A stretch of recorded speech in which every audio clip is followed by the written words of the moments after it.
محمد وآلہ وأصحابہ اجمعین اما بعد اعوذ باللہ من الشیطان الرجیم بسم اللہ الرحمن الرحیم وعاشروہن بالمعروف وقال في موضع آخر بعد اعوذ باللہ من الشیطان الرجیم ومن آياته أن خلق لكم من أنفسكم أزواجا لتسكنوا إليها وجعل بينكم مودة ورحمة صدق اللہ العظیم۔ محترم بزرگوں اور عزیز دینی اور ایمانی بھائیوں، اللہ رب العزت نے جو ہمیں دین اور شریعت عطا فرمائی ہے وہ کامل و مکمل شریعت۔ اس شریعت کے اندر تمام انسانی ضروریات کا احاطہ کیا گیا ہے، اور اس شریعت کے اندر سب کو حقوق دیے گئے۔ اگر ہم اور آپ شریعت کے ان حقوق کی ادائیگی کرنے لگیں اور جو انسٹرکشنز، جو ہدایات ہمیں قرآن اور حدیث میں عطا کی گئی ہیں، اگر ہم ان کا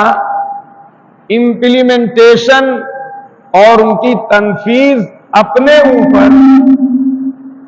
اپنی فیملی پر، اپنی بیوی اور بچوں پر، اور ساتھ ہی ساتھ اپنے سماج میں لاگو کریں تو ہماری زندگی خوشحال ہو جائے، ہمارا گھر اطمینان سے، چین سے، راحت سے، سکون سے،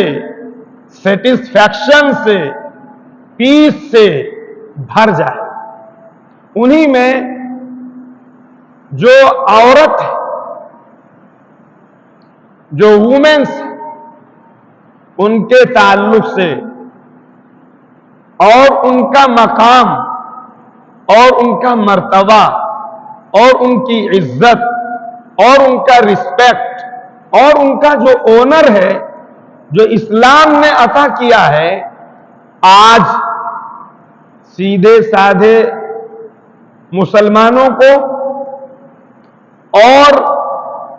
جو زیادہ پڑھے لکھے ویل ایجوکیٹڈ لوگ ہیں، اسلام کی تعلیمات اور شریعت کے احکامات کی روح اور اس کی فلسفی کو نہ جاننے کی وجہ سے ان کے دلوں میں بھی یہ شک اور یہ اعتراض پیدا ہونے لگا ہے کہ اسلام نے عورت کے حقوق کو بہت کم کر کے بیان کیا ہے، یا نعوذ باللہ